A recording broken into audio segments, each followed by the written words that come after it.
Ndugu yangu, the second Deputy President of the Republic of Kenya, His Excellency Rigathi Gachagua, Pastor Dorcas, and all protocols that have been established before I came to the podium.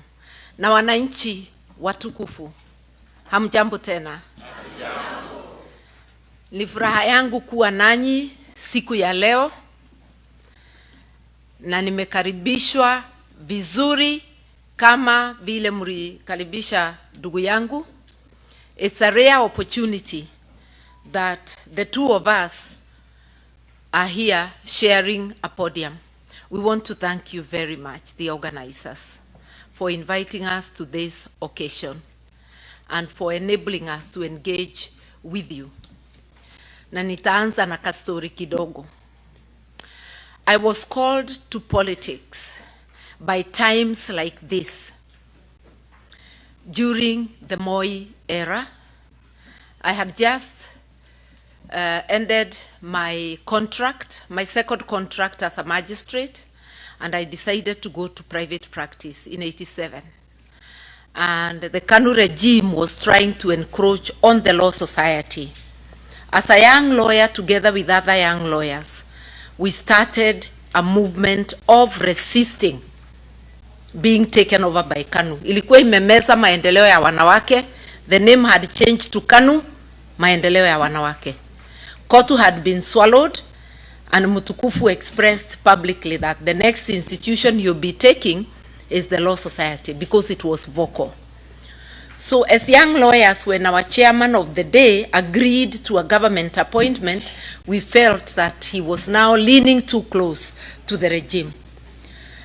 I became active, organizing and leading to push back. And then I realized that you cannot practice your profession or your business in a vacuum.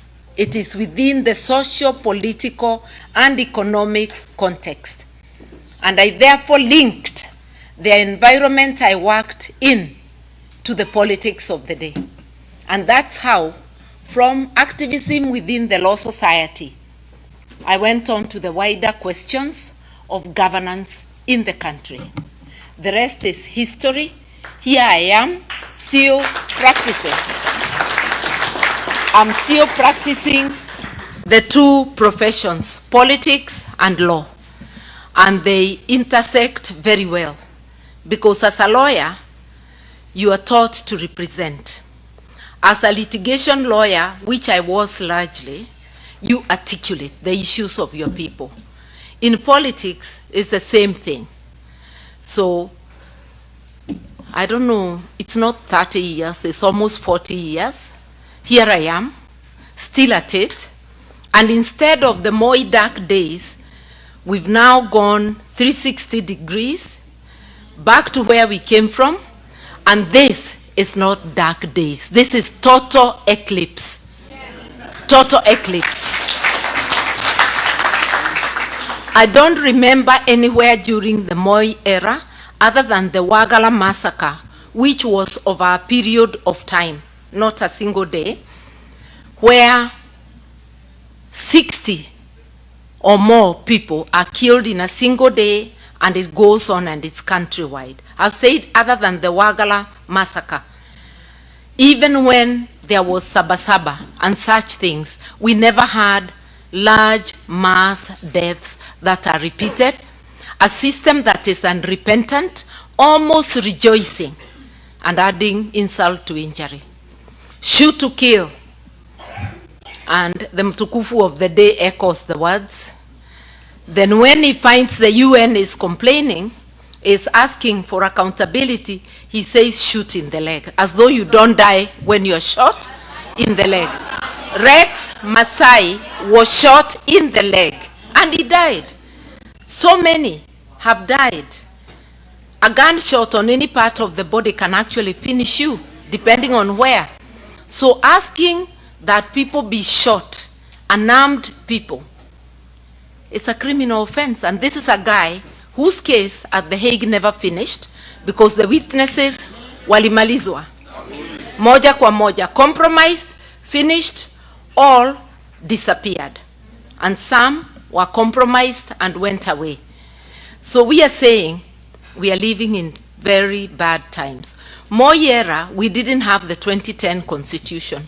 Now we have a constitution which is so explicit and which has all but been suspended. I am happy to be talking to you because in diaspora, you actually think about Kenya. Sometimes I think that you worry more than some of the people living in the country. The questions you ask, the support you send, and like my brother has said, you are the ones subsidizing the effects of bad governance. When there was NHIF, you sent less money for treatment. With the chief mischief, you are now the ones shouldering the burden of health. With the defunding of education, you are the ones shouldering the burden. With the irregular remittances of support money for the aged over 70, and with those who have not yet to be registered and are not being registered, you're the ones supporting your families. So you're doing a lot, and you still worry about governance. All those telephone calls, what's going on, what's happening in this and that place. So I'm talking to people who worry about Kenya, and we are asking you, word of mouth. You have more votes than in your pocket. A few of you are registered to vote. Others have not been registered because those who register are not bringing it to where you are. Sometimes you have to travel long distances. We have not, as a country, fulfilled our promise to the diaspora, a promise that is in the Constitution of Kenya, because we ought by now to have progressively made it possible for everybody in diaspora to register at a point near them. Even if not in every state, there should be a point in every cluster where you people can register, and it is possible for the officers doing the registration to move around to those places. It is possible to appoint returning officers on the election day, credible returning officers to man the various stations. I don't see that being fulfilled now, but it's a promise we make that we will fulfill. So what's wrong with Kenya? We have a constitution, hardworking people. Kenya doesn't have a problem of revenue. It's a problem of misapplication of that revenue, an expenditure problem, physical indiscipline, going to pamper a small ruling elite when essential services are not being attended to. We have never failed to renew motor vehicles and get the latest guzzlers for the ruling elite. We are renovating State House with more money than a brand new better State House can be built on. We are renovating the DP's office. We are doing things that are crazy. We are spending 4.5 billion to make Bomas of Kenya a hotel, as though it is a priority at a time we are saying we cannot afford 1 billion shillings for examinations for our children. Our priorities are upside down. In one word, what is wrong with Kenya is governance. If you want to correct the economy, correct governance. And what is governance is how we do things. It's about a foundation of the rule of law, following the rules that we make. Even here we have unspoken rules. Only one person can speak at a time. If we are all speaking, we can't hear one another. So for a club called Kenya, the rules that we make for governance are the laws of Kenya, beginning with the Constitution, and then the laws under it. If we follow that, imagine the Constitution as a whole chapter on how to apply finances, on how to apply the revenue collected. It has a whole chapter on the leadership that is fit to steer the country's affairs. It has Article 10 that gives us the principles, the values and principles of governance: inclusivity, respect for human rights, transparency, accountability. I do not have to say all of them. Mwelekeo tumepewa, lakini masikio hatuna. Tuna macho hayaoni, masikio tunayo, lakini hasiasikii. We are doing the opposite. That's why it should even not be one term, maybe no term. You know? Especially with the killing going on. How much more blood do we have to shed? We must be thinking. That's why when my brother came over, we spoke and we said, this is not about us. This is about the country. And we agreed that we have to unite, not just the two of us. The two of us, and then we go out and look for others. And when I went to pay a return visit to Amunyoro, you saw it was Kenya, not me. Because we need everybody. This job of liberating Kenya cannot be done, not by one party, not by one leader, but by all people of goodwill speaking together. And that is why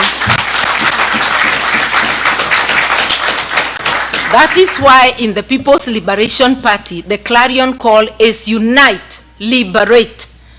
Without unity of purpose, you cannot liberate. We have unity of purpose. And that unity of purpose has given Kenyans hope. Ile shimo tuko, people were beginning to lose hope. But the moment they have seen a coming together, na hatujajaza, the doors are open for more to come in. People have seen hope. That hope is represented in the manner they are coming out, where the united opposition goes. It tells you people are eager. They keep telling us, you got to stick together, because that's where the hope lies. With a thieving person in charge, with the person who does not care about rules, you have to have a flood of votes to overcome. We are telling him, hata Kasongo mwenyewe akiwa the chair of IEBC, bado tutambwaga. You see?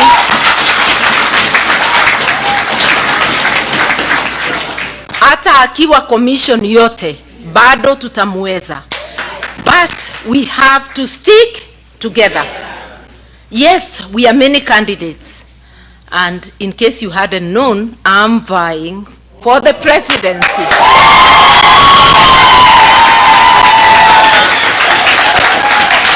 I said, I'm done with running mate business, having finished that era in 2022. But I am also ready if, in the unlikely event, another person is chosen as a candidate, I will subordinate my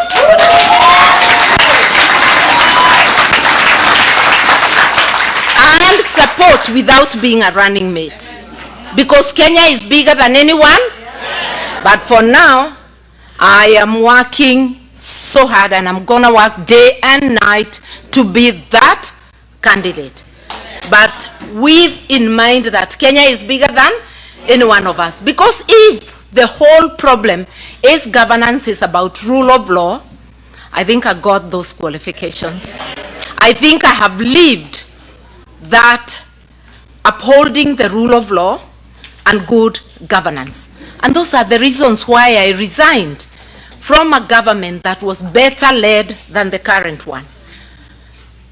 From a cabinet position in the Kibaki government, leaving money, power, and privilege, but going with a lighter burden on my shoulders, feeling I am not doing what I should not be doing for the people. Let us remember, we just don't want a change of name. It is not the name that is the problem. It is the way things are done. We've got to effect this change purposely. We've got to look at the menu in front and say, whom shall we send? All of us are doing a great job. My brother is doing a great job, mobilizing, waking up the people, coming up with very witty slogans. One time,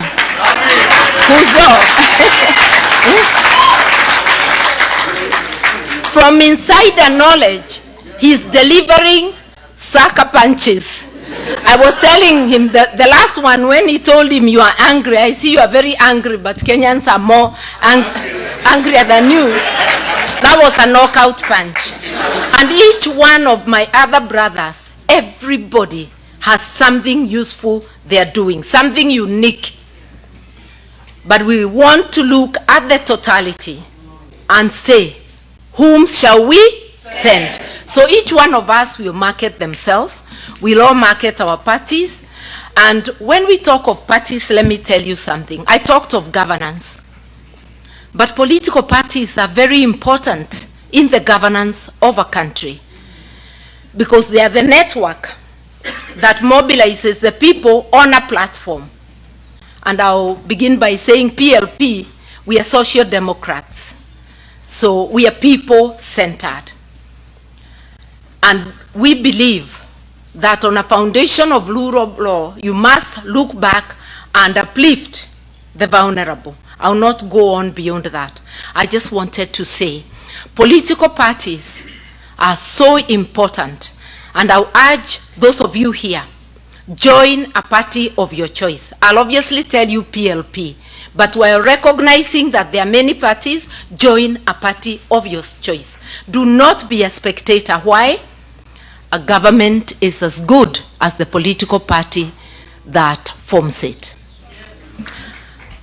A political party that has no governance, has no structures, a political party that adopts corruption as one of their ways, a political party that has authoritarianism will get a government just like it. I'll just tell you, UDA is a voluntary party and it has formed a voluntary government.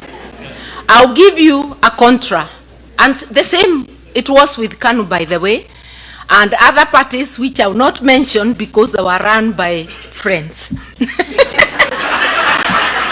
The only party that had a semblance of good governance was Mwai Kibaki's DP. It was called by people the gentleman's party.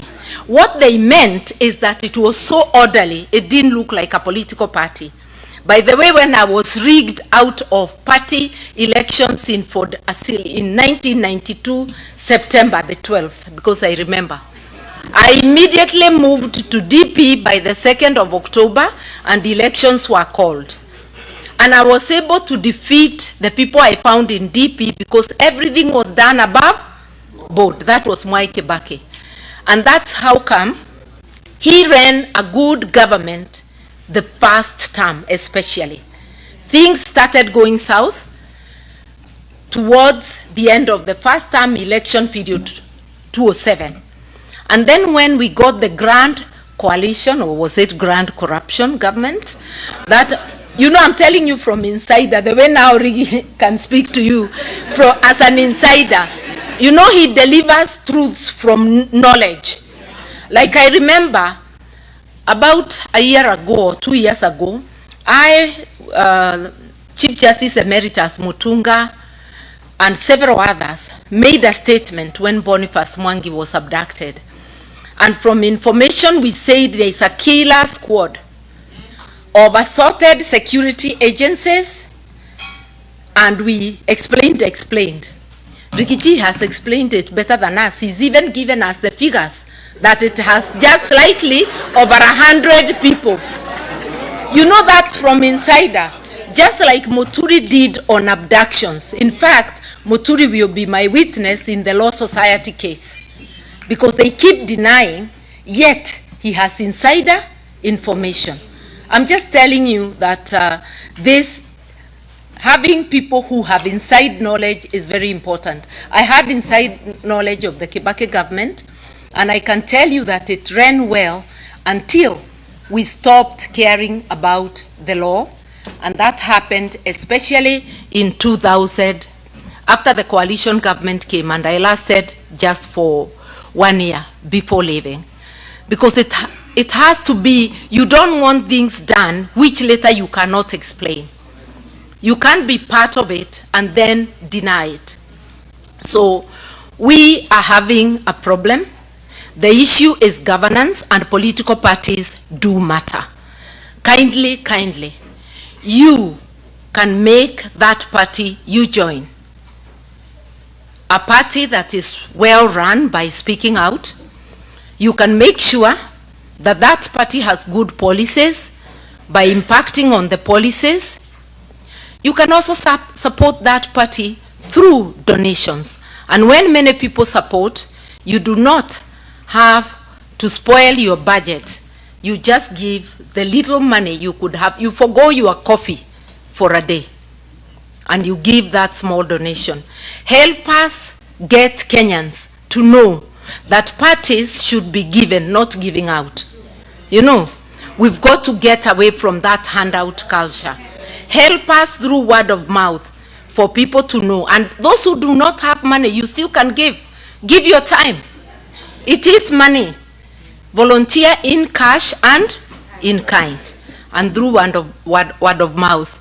So I want to say that there's a lot you can do. There's a lot you're doing. We still expect so much of you. We are going to build Kenya together. And please link political parties with governance. If we don't do that, I could list parties that are large but have bad governance, that even if they were to go in, they will go in limping.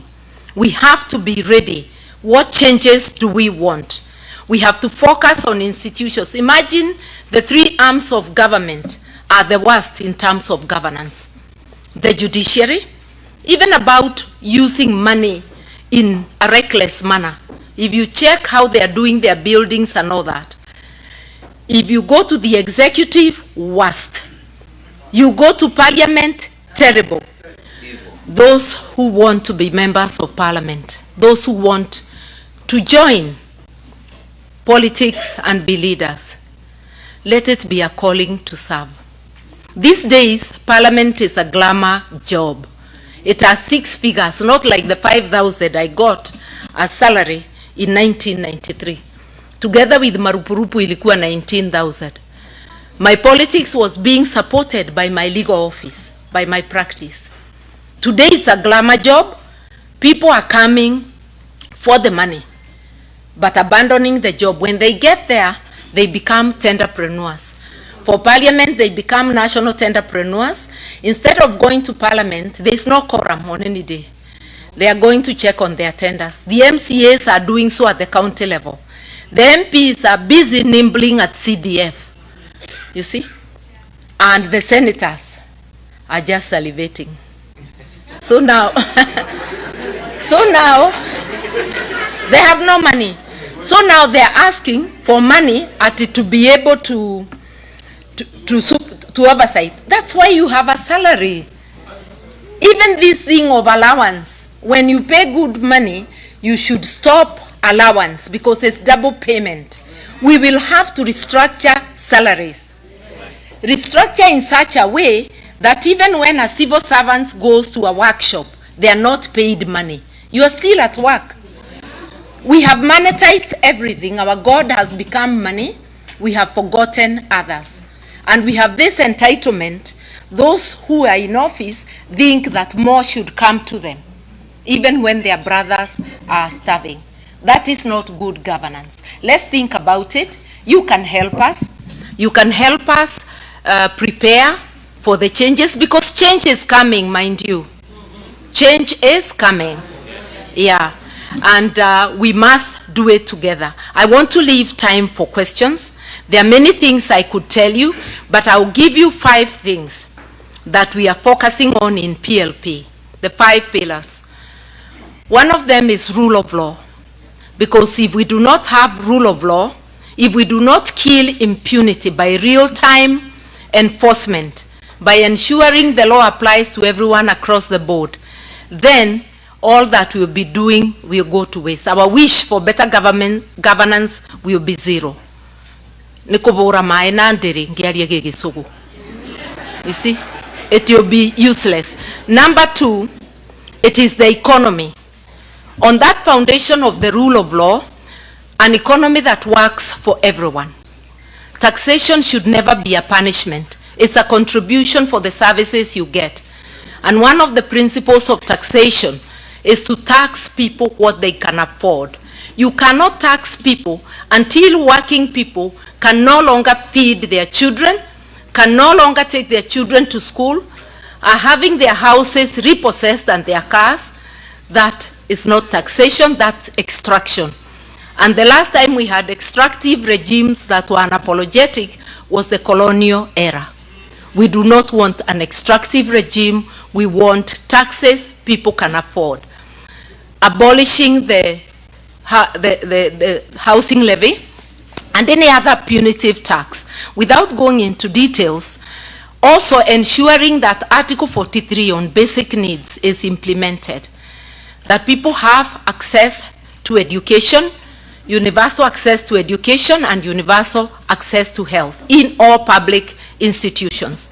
We can afford it, we just have to seal the leakages. If you see the money we lose every day to corruption and every year, we don't even need all of it to give those services.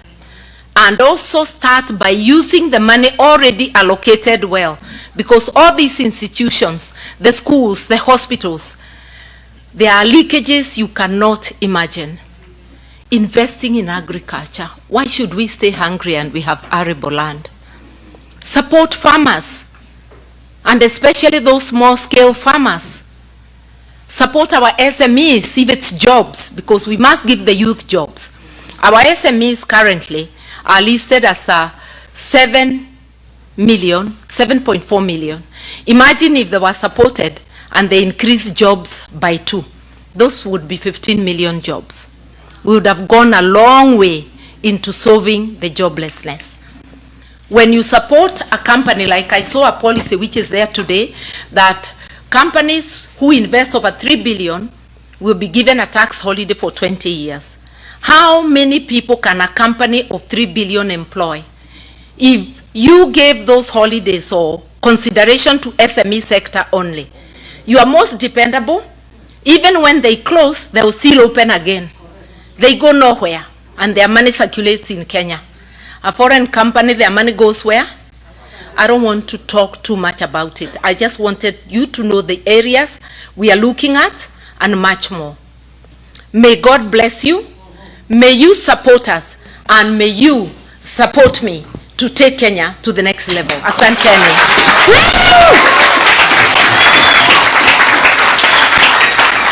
So we'll take one question from a gentleman.